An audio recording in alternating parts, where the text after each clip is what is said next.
राम राम राम हरे हरे, हरे कृष्ण कृष्ण कृष्ण हरे हरे, हरे राम राम राम हरे हरे, हरे कृष्ण कृष्ण कृष्ण हरे हरे। हरे राम राम राम हरे हरे, हरे कृष्ण कृष्ण कृष्ण हरे हरे, हरे राम राम राम हरे हरे, हरे कृष्ण कृष्ण कृष्ण हरे हरे। हरे राम राम राम हरे हरे, हरे कृष्ण कृष्ण कृष्ण हरे हरे, हरे राम राम राम हरे हरे, हरे कृष्ण कृष्ण कृष्ण हरे हरे।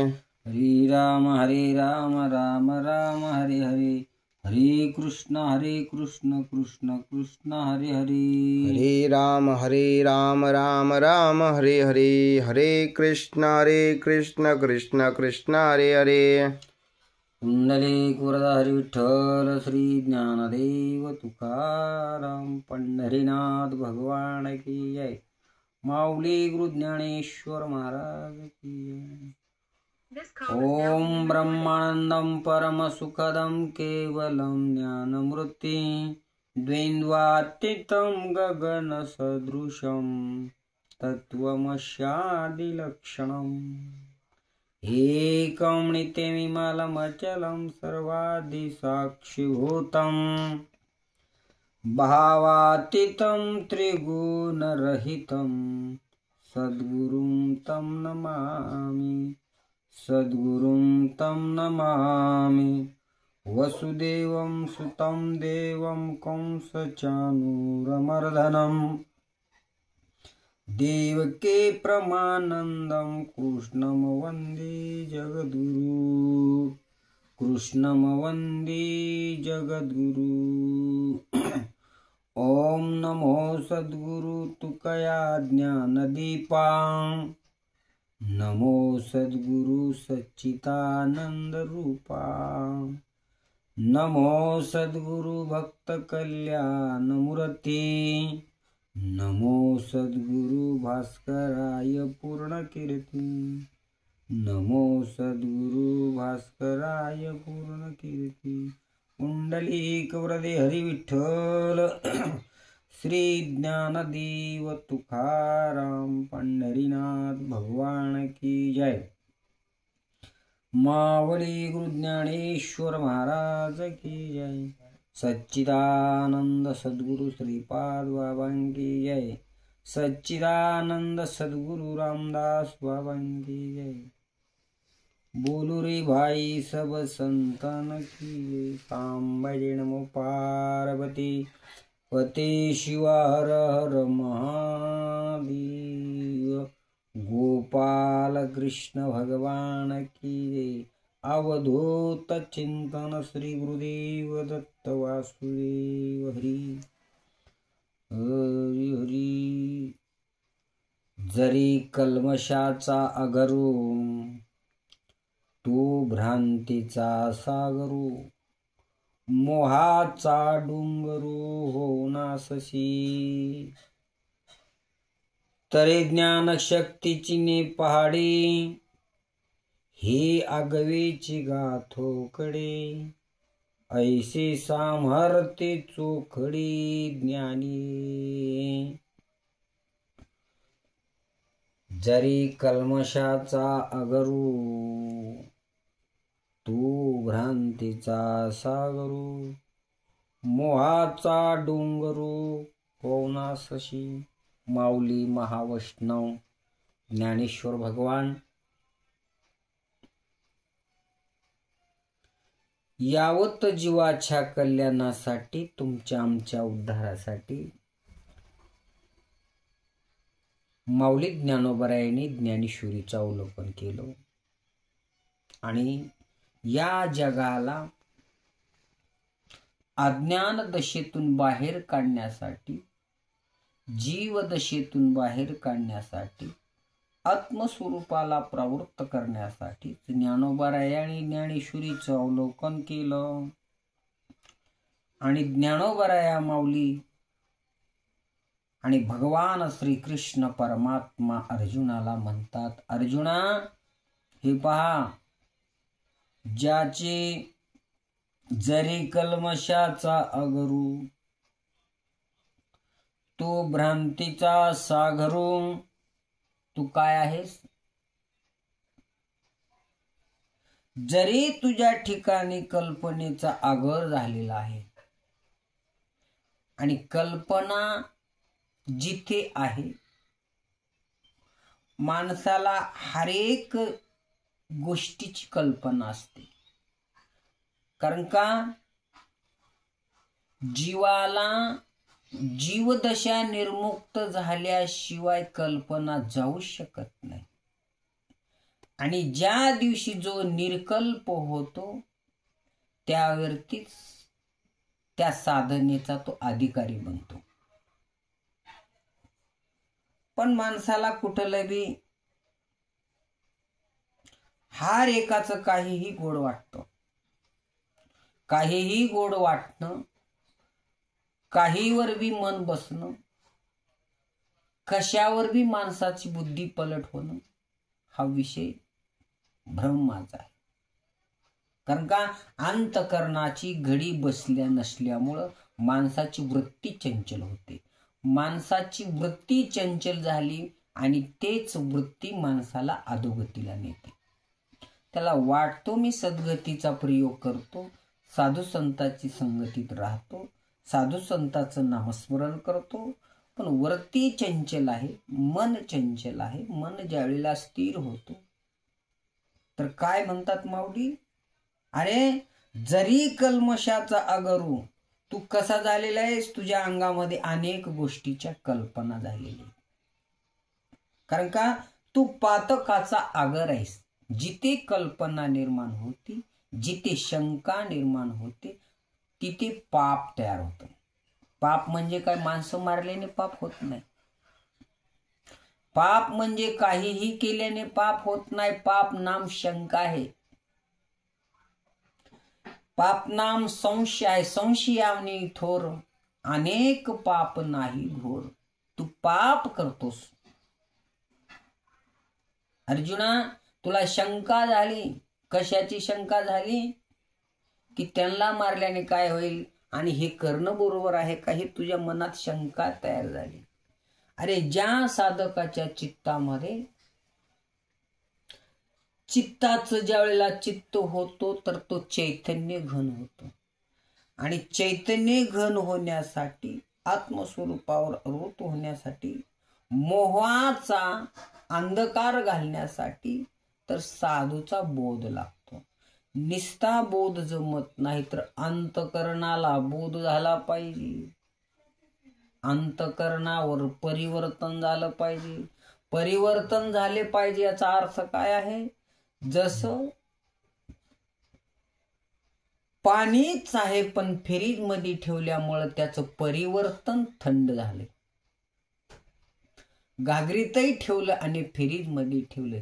फ्रीजच्या मार्फत गेलेलं पाणी थंड आहे आणि माठाच्या मार्फत गेलेलं थंड आहे, पण थंडात थंडीमध्ये बदल आहे. एक फ्रीज मध्ये आहे आणि एक माठामध्ये आहे. फ्रीज मधलं अति थंड आहे आणि माठातलं गार आहे. तसं श्रीगुरूच्या सानिध्यात राहण्यापेक्षा श्रीगुरूच्या स्मरणात राहणं हे माठातलं पाणी आहे. आणि श्रीगुरूच्या संगतीत राहणं हे उपाधीच्या मार्फत राहणं हे फ्रीजचं आहे. उपाधीत राहतो पण ते कोण्याही कामाला, एक तर लई थंड असतं त्याच्याने बिमार होतो माणूस. पण वृत्ती अंतकरणाने स्थिर झाली तर तिथे शंका नाही. कारण का अंतकरण बोधले संकल्पाने, अंतकरणाला बोध होतो आणि साक्षात पुढे ब्रह्म जरी आला तरी तो फिरून पाहत नाही. कारण का महाराज म्हणतात, नेमिल्या चित्तापासूनिया,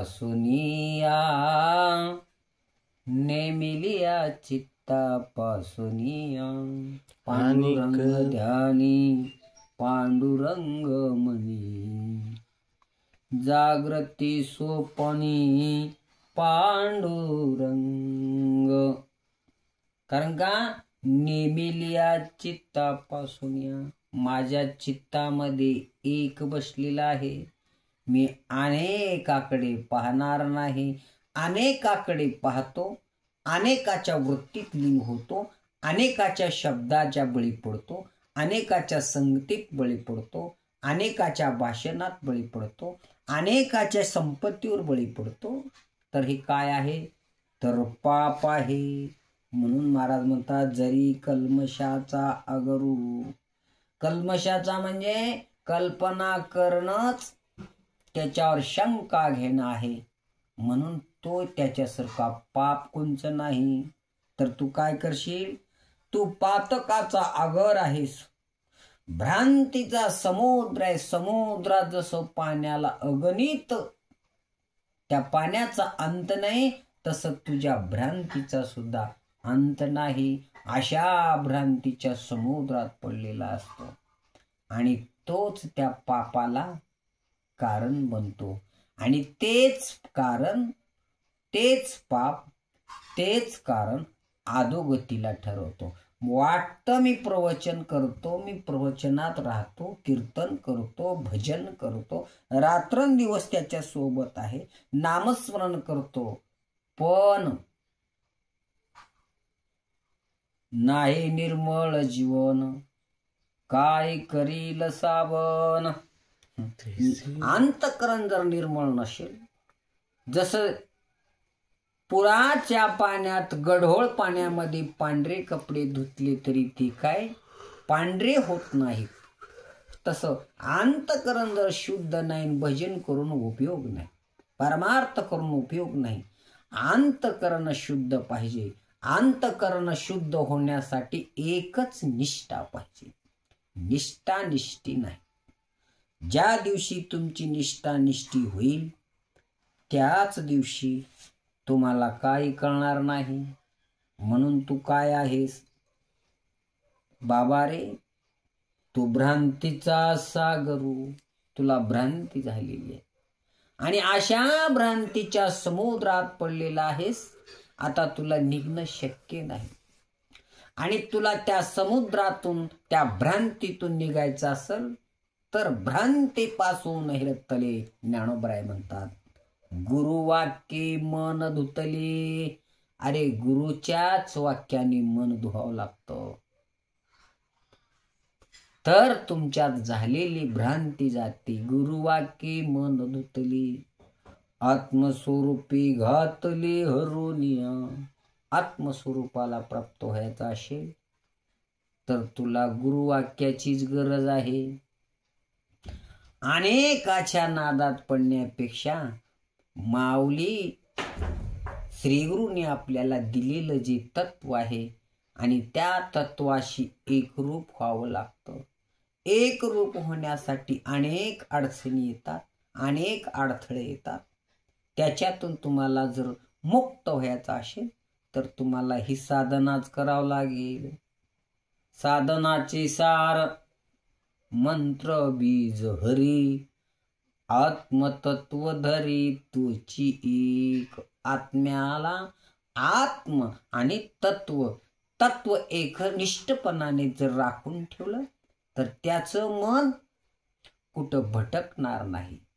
माऊली तुकोबराय सुद्धा म्हणतात, मनाती ती धावगी राहे विठोबाचे पायी. राहे विठोबाचे पायी, मनाती ती धावगी. मना तेथे धाव घे. कुठं धाव घे?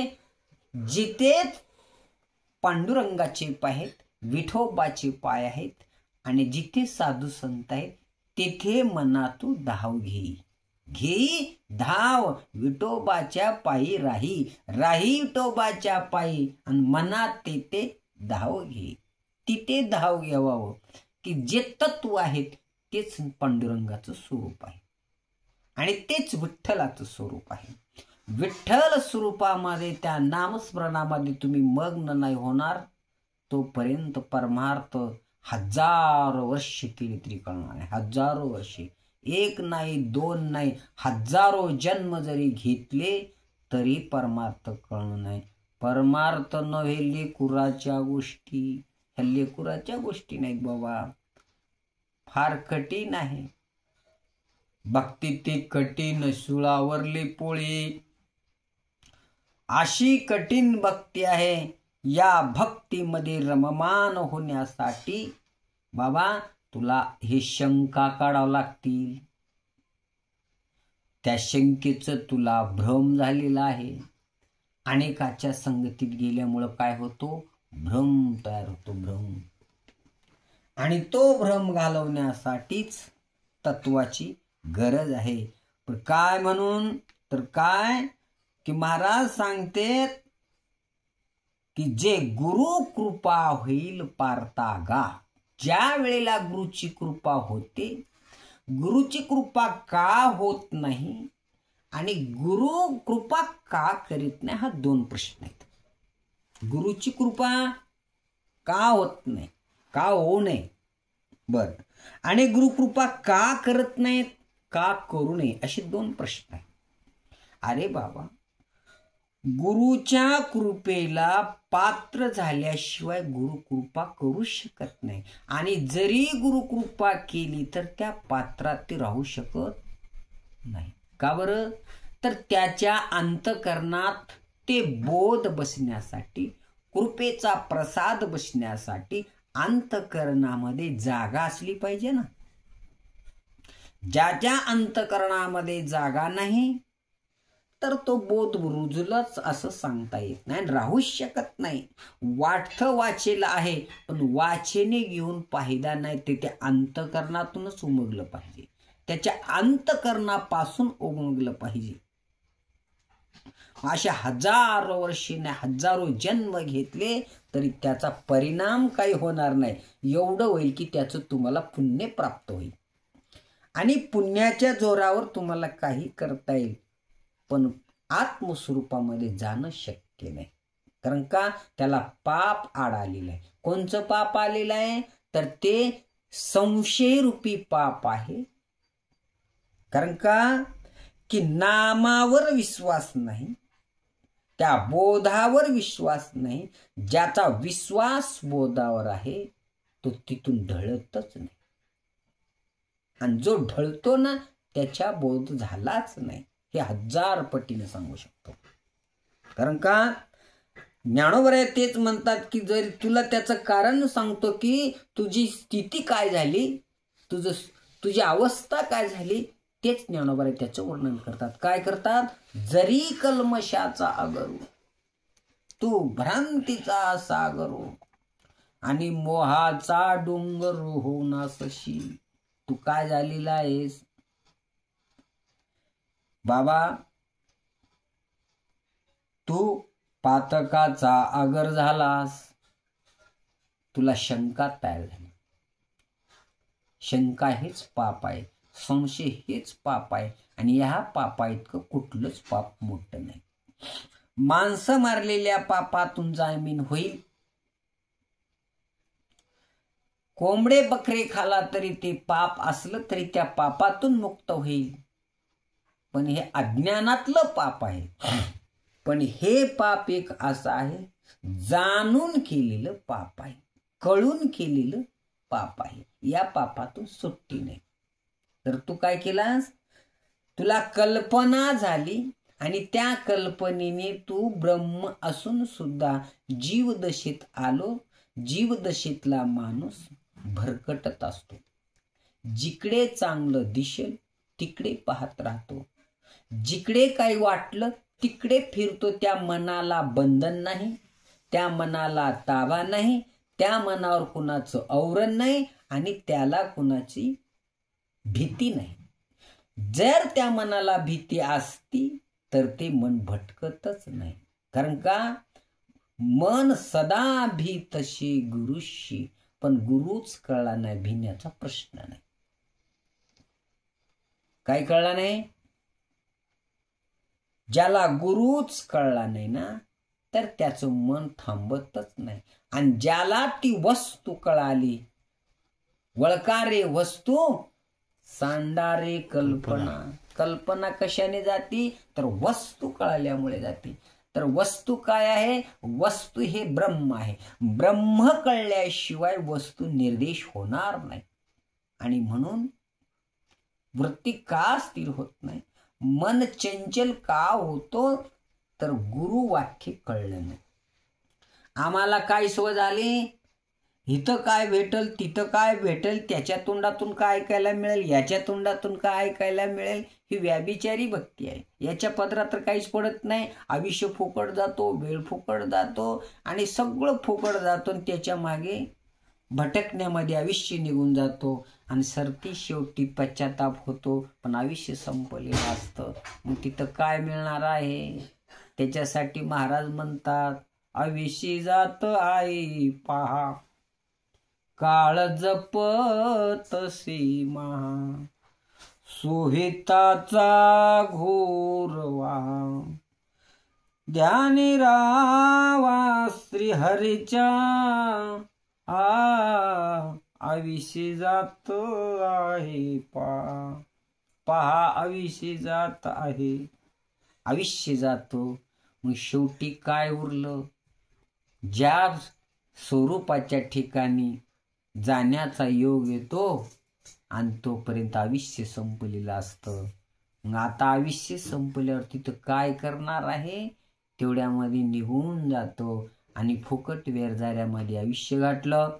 याच्यासाठी काय कर, जरी कल्मशाचा अगरू.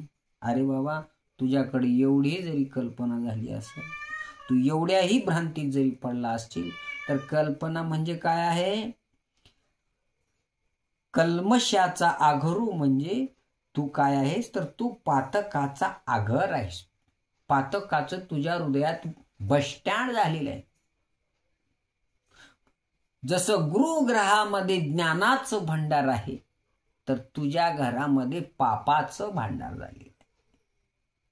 आणि त्या पापामुळे तुझं मन रमत नाही, तुझं मन लागत नाही, मन भटकत राहतं, वृत्ती चंचल असती, जाईल तिथं मन बसूच देत नाही, इकडे तिकडे सैरा वैरा धावतो. कारण का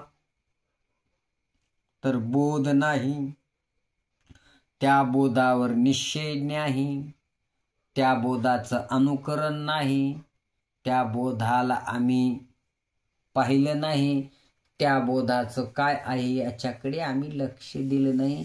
आम्ही लक्ष बाहेरच दिलं. कशावर लक्ष दिलं? व्हिडिओ करण्यावर, कॅमेरा करण्यावर, आहे का? आणि अनेक्या भानगडीत पडलो. पण खरं नाही बाबा ते. कारण का खरं नाही? जे खरं आहे ते सोडून दिलं आणि असत्याच्या पाठीमागं लागलो. याच्या इतकं पाप कोणचं मोठं नाही.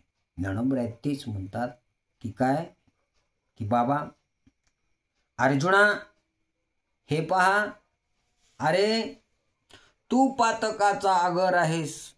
निस्ता पातकाचाच नाहीस तर भ्रांतीचा समुद्र झालेला आहे. तुला एवढी मोठी भ्रांती झालेली आहे.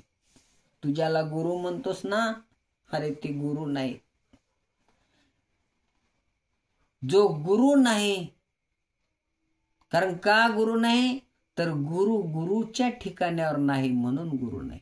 गुरु कुठं आहे? अधर्माच्या बाजूला आहे म्हणून गुरु नाही. तरी पण तुला त्या गुरुपणाचा मोह झाला आणि तू मोहाचा डोंगर होऊन असशी तुला त्याचा मोह झालेला आहे. नात्याचा मोह झालेला आहे, गुरुचा मोह झालेला आहे, तुला तुझ्या आपत्ताचा मोह झालेला आहे. अरे हे कोणी नाहीत आणि हे काही नाहीत. तू मारणारे नाहीत आणि ते मरणारे नाहीत, हीच तुला शंका झालेली आहे. आणि हेच शंकेचं तुझ्या डोक्यावर मोठं पाप आहे. तर ह्या पापाला जर घालवायचं असेल तर महान साधूच्या नामस्मरणामध्ये संगतीत राहून त्याचा संघर्ष करता आलं तर ठीक, नाही तर काही नाही. म्हणून ज्ञानोबराय सांगतात की बाबा जरी कल्मशाचा अगरू, तू काय आहेस? कल्पनेचं भांडारगर आहे तुझ्यामध्ये. कल्पना म्हणजेच अविद्या आहे, अविद्याच म्हणजे अज्ञान आहे, आणि अज्ञानाच्या संगतीत पाप असतो, पाप. आणि तू काय झालास तर पातकाचा आघर आहेस. आघर कशाला म्हणतात माहित आहे? Bus stand. कशाचं बस स्टँड आहे? पापाचं बस स्टँड आहे. कोणची गाडी जातील, कोणची गाडी येते, किती गाड्या एकदा जातात आणि किती गाड्या एकदाच येतात, किती लोक घेऊन जातात आणि किती लोक आणून सोडतात. कामाला सोडलं की क्रोधाला घेऊन येतो, क्रोधाला सोडलं की मायेला घेऊन येतो, ममतेला सोडलं की विच्छा, तृष्णा, वासना, ह्या सगळ्या त्या गाड्याच्या गाड्या भरून कुठे येऊ लागल्यात? त्या आगर म्हणजे बस स्टँड आहे, तो डिपो आहे. कशाचा डिपो आहे? तो पापाचा डिपो आहे. आगर कशाला म्हणाव? डिपो आहे. कशाचा? पापाचा आहे. श्री गुरुच्या घरामध्ये ज्ञानाचा भंडार आहे, पण श्री गुरु न कळल्यामुळं तो त्या भंडार घरात न जाता तर त्या आगर मध्ये जातो. आगर कशाला म्हणतात? Bus stand. आणि अशा पापाच्या बस स्टँड मध्ये गाड्याच्या गाड्या निघू लागल्या. कशाच्या गाड्या निघाल्या? जातात कशाच्या? कल्पना, विच्छा, ममता, माया. येतात कशाच्या? काम, क्रोध, मोह, मद, मत्सर. आणि भरून तेवढ्यात जातात आणि भरून तेवढ्याच येतात त्या बस स्टँड मध्ये. तर तसा तू झालास. भगवान श्रीकृष्ण अर्जुनाला म्हणतात, तू काय झालास? कल्मशाचा अगरू. आगरू आहेस. कशाचा? त्या पापाचा आगर झालेला आहेस. कारण का? त्या नामाशी विन्मुख तो नर पापिया. त्या नामाला विन्मुख होतो आणि नको त्याच्या नादात पडतो, नको त्याच्या नादाला लागतो, नाही तेच करतो, नाही तेच खातो, नाही तेच पितो, नको त्या स्थितीत राहतो. तोच त्या पापाचा आगर आहे. आणि त्या आगरमध्ये याच्या व्यतिरिक्त दुसरं काही नाही. आणि तू मोहाचा डोंगरू, तू भ्रांतीचा सागरू, मोहाचा डोंगरू होऊन अससी. मोहाचा म्हणजे डोंगर म्हणजे पर्वत आहे. महाराज, किती वार येऊ द्या, मुसळधार पाऊस येऊ द्या, त्या पर्वताला काही होत नाही. कारण का? मोहाचा तो डोंगर होई झालास. तुला 18 दिवस सांगण्यात गेली तरी तुझ्या वृत्तीवर परिणाम नाही. तर तू काय झालास? पर्वतासारखा, तू डोंगरासारखा मोह झालेला आहे तुझा. आणि या मोहाच्या बाहेर तू निघण्याच्या मार्गावर नाहीस. याच्यासाठी तुला काय करावं लागल? श्री गुरुच्या संगतीत राहावं लागल, श्री गुरुची सेवा करावं लागल. सेवा करावं लागल याचा अर्थ आपल्या हृदयात बसवून घ्यावं लागल. जोपर्यंत डोळे झाकल्याबरोबर साक्षात पुढे नाही दिसत ना, तोपर्यंत आपण त्या लायकीचेच नाही. आपला श्री गुरु आपल्या समोर दिसणं, त्याच्या अर्थी अंतर्मुख होऊन आपल्या हृदयात पाहतो ना, त्यावेळेला सिंहासनावर विराजमान बसलेला पाहिजे. आणि त्यावेळेला तुमचा खरा परमार्थ होतो. आमचा विषय तो नाही, आम्ही आत पाहत नाही, आमचं लक्ष फक्त बाहेर फाण्यात झाले. तो काय बोलतो, हा काय बोलतो, तिथे काय असन, इथे काय असन, याच्यात काय असन, त्याच्याकडे काय असन. जशी वेश्या एका जागी राहू शकत नाही आणि तिला एक मालक राहू शकत नाही, अनेक मालक, अनेक गिराईक. कुणाला? वेश्येला. तशीच वृत्ती आहे.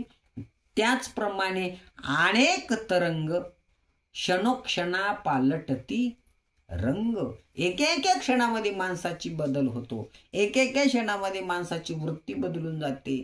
काय करतो काय ठाऊक नाही, पण जसा एक बार निष्ठा झाली, मग आता महाराज म्हणतात निष्ठावंत भाव भक्ताचा स्वधर्म, निर्धारी हे वर्म चुकू नये. ज्या वेळेला भाव निष्ठावंत झाला ना, तो कधीच निष्ठत नाही. आम्ही बाकी पाहत नाही, एकची धरीला चित्ती, आमेर कुमाईचा पती. एक चित्तामध्ये धरावं आणि त्याच्याशी निगडीत राहावं, त्याच्याशी एकरूप व्हावं. अशा स्थितीचं ज्याचं भजन आहे, तर त्याच तुला इतकं सांगून सुद्धा भगवान श्रीकृष्ण अर्जुनाला म्हणतात, अरे बाबा हे बघ, असं ज्ञान प्रकाश झालं तर काय होईल, तुझ्यातला मोह अंधकार जाईल आणि गुरुकृपा होईल. कशामुळे होईल, तर तुझं ते ज्ञान पाहिजे. मग ज्ञानोबराया पुन्हा सांगतात की बाबा तुला एक मी पर्याय सांगतो. पर्याय काय सांगू लागले, पर्याय असेल याच्यातून जर तुला मुक्त व्हायचं असेल, या स्थितीतून तुला बाहेर पडायचं असेल, तर ज्ञानोबराया सांगतात. काय सांगतात, ज्ञानोबराया तरी ज्ञान शक्तीची ने पाडे.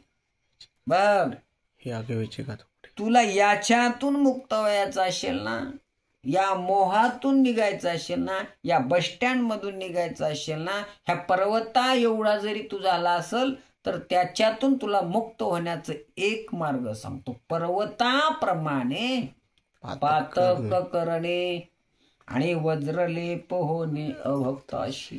पर्वत एवढं जरी तुझं पाप झालं असेल ना, तर ते काढण्याचं काम तुला त्याची एक प्रक्रिया सांगतो. काय प्रक्रिया आहे, तर ज्ञानशक्तीची ने पाडे. हे आगवेची गाथोकडे. हे सगळं काय नाही, क्षणभंगूर आहे. ते जर तुला ज्ञान झालं ना, तर ते ज्ञान तुला त्या श्रीगुरूकडूनच मिळतो. आणि त्या श्रीगुरूला तू शरण जा, त्या श्रीगुरूची सेवा कर, त्या श्रीगुरूच्या चरणावर नतमस्तक हो. त्या श्रीगुरूच्या चरणावर एक बार लीन झाला ना, तर काय नाही, हे सगळं एका क्षणामध्ये लय होऊन जातं. हे आगवेची गाथोकडे. काय आहे, आगवेची गाथोकडे ऐशे सामर्थ्य चोखडे ज्ञानिया. तर त्या ज्ञानाच्या शक्तीपुढे हे सर्व तुच्छ आहेत. असे ह्या ज्ञानाच्या अंगी उत्तम सामर्थ्य आहे. तर तू काय कर, असं ज्ञान धारण कर, ती साधना कर, याच ज्ञानासाठी ज्ञानधारणा कर. अशा प्रकारे ज्ञानोबराया खूप गोड वर्णन करतात. कारण का, तू काय झालंय, तुला भ्रम झालाय, तुला काय झालंय, भ्रांती झाली. कारण का, याच्यातून तुला मुक्त होण्याचा जो नेमका विचार आहे, तर ते ज्ञान आहे. मग ते ज्ञान कुठं आहे, तर गुरु ज्ञान. ते ज्ञान कुणाकडे आहे, तर गुरुकडे आहे. आणि म्हणून तू श्री गुरुला शरण जा, श्री गुरुच्या सानिध्यात राहा. आणि जोपर्यंत श्री गुरुच्या सानिध्यात राहणार नाहीस, तर तुला ते कळणारच नाही. ज्या माऊली ज्ञानोबराय म्हणतात, तरी ज्ञानाच्या शक्तीपुढे हे सर्व तुच्छ आहे. काय तुच्छ आहे, कामाचे, क्रोधाचे, मायेचे, ममतेचे, लोभाचे, वासनेचे, तृष्णेचे, हे जे गाड्याच्या गाड्या भरून या आगरमध्ये येतात, तर काय होतं, हे काहीच नाही. ह्या ज्ञानापुढे काहीच नाही. ते टिकणार सुद्धा नाही. त्या क्षणामध्ये त्याची राख रांगोळी होती. कशी राख रांगोळी होती, ज्ञानोबराय त्याचा एक दृष्टांत देतात. तरणाग्नी मेळे समरस झाले आणि तैशी नामे केली जपता हरी. हरीचा जप केला की सगळं जळून जातं. तसं बाबा त्या ज्ञानापुढे हे काही नाही, याचं काही चालत नाही आणि हे काही करू शकत नाहीत. पण ते ज्ञान कुठं आहे तर गुरुकडे आहे. मग गुरु कळलास की सगळं भेटत असतं. पण सगळं भेटेल गुरु भेटणं कठीण आहे. आणि जरी गुरु भेटला तर गुरु कळणं अवघड आहे. आणि जरी कळला तर त्याची संगत मिळणं अवघड आहे. आणि जरी मिळला पण तो कळणं अवघड आहे. आणि जरी कळला तर ते मिळणं अवघड आहे. जरी मिळला पण ते रुचत नाही. प्रारब्धाच्या नुसार पूर्वीच्या पुण्याच्या जोरावर तुम्हाला श्रीगुरु भेटले, तत्व मिळालं, ठीक आहे. पण ते रुजलं नाही. आणि जरी रुजलं तरी ते पचत नाही बरं का, पचतच नाही. आणि का पचत नाही तर रुजलं नाही म्हणून पचत नाही. बरं, रुजलं का नाही तर कळलं नाही म्हणून रुजलं नाही. कळलं का नाही तर मिळलंच नाही तर कळण्याचा प्रश्न नाही. अशी प्रक्रिया आहे. आता आम्ही कोण्या परीक्षेत पास होऊ, कोणता पेपर देऊ हे आपण ठरवायचं आहे. मिळलं म्हणून ठरवायचं आहे का कळलं म्हणून ठरवायचं आहे, का मिळलं कळलं पण मिळालं नाही, मिळालं पण कळालं नाही, मिळालं कळालं पण रुजलं नाही, मिळालं कळालं रुजलं पण पचलं नाही. जर पचत नाही तर त्याला त्याच्या रक्तातून त्याचं ज्ञान मेंदूला जात नाही. आणि केलेलं भांडवल सगळं एवढं केलं फुकट गेलं. तर त्याच्यासाठी तू काय कर, असं ज्ञान आहे पण ते ज्ञान फक्त गुरुग्रहाच्या भांडारात आहे. ते मागाच विषय आला. कुठं आहे ते ज्ञान, आणि ते गुरुच्या ग्रहाच्या भांडारामध्ये आहे. आणि त्याच भांडारातलं जे ज्ञान आहे ते ज्ञान शक्तीचे निपाडे हे अगवेचे थोकडे. जरी गाड्याच्या गाड्या भरून येत असतील, भरून जात असतील, कारखाना मोठा आहे, हजारो गाड्या आहेत, त्यात हजारो जातात. आगर आहे ना, त्याच्यासाठी मोठ्या मोठ्या गाड्या 3-3 मजलीच्या बरोबर येतात. कशाच्या, कल्पनेच्या, तृष्णेच्या, मनशेच्या, कामाच्या, क्रोधाच्या, लोभाच्या, मोहाच्या, कल्पनेच्या, विच्छेच्या, अशा पापाच्या गाड्या त्या आगरमध्ये बस स्टँडमध्ये येतात. पण या ज्ञानापुढे ते काही टिकत नाही बाबा. ते ज्ञानशक्तीची निपाडे हे अगवेची गाथ होकडे, ऐशी सामर्थ्य चोखडे ज्ञानिया. त्या ज्ञानाला असं ज्ञान झालं की हे काही करू शकत नाही. म्हणून ज्ञानोबराय सांगतात की बाबा, तरी ज्ञानाच्या शक्तीपुढे हे सर्व तुच्छ आहेत. असे ह्या ज्ञानाच्या अंगी उत्तम सामर्थ्य आहे. आणि तू काय कर, याच ज्ञानाला धारण कर. ह्या ज्ञानाला धारण करण्यासाठी तू त्या ज्ञानाला पात्र होण्याचा प्रयत्न कर. काय होण्याचा, त्या ज्ञानाला पात्र होण्याचा प्रयत्न कर. एक बार ते ज्ञान आपल्या पदरात पडलं की मग तिथं काही नाही, कशाचीच तम्मा नाही, कशाची कमतरता नाही, आणि तिथे काही तुम्हाला कळू सुद्धा नाही. असं जर तू झालं, अशी स्थिती झाली, आम्हाला वाटतं आम्ही नित्य नेमाने वाचन करतो, नित्य नेमाने पाठन करतो, नित्य नेमाने श्रवण करतो. पण कुठं करतो, बहिर्मुखात करतो, अंतर्मुखात करत नाही. संवाद कुठं झाला पाहिजे, अंतःकरणात झाला पाहिजे. सुसंवाद कुठं होत असतो, अंतःकरणात होतो. आम्ही डोळे भरून पाहतो का डोळे उघडून पाहतो? डोळे उघडून पाहिलं का जगत दिसतो, आणि डोळे झाकले का भूत तयार होतात. मग 1000 वर्षाची भूतकाळातले काय बी माणसाच्या डोळ्यापुढे सैतान म्हणा, काही काम केलेलं म्हणा, नको ते डोळ्याच्या पुढे येतं. पण जे दिसायचं ते दिसत नाही. मग आम्ही डोळे लावून करतो काय? डोळे झाकले तरी तिथंच आहो, आणि डोळे उघडले तरी तिथंच आहो. मग आम्ही करतो काय? आम्हाला नेमकं झालंय काय?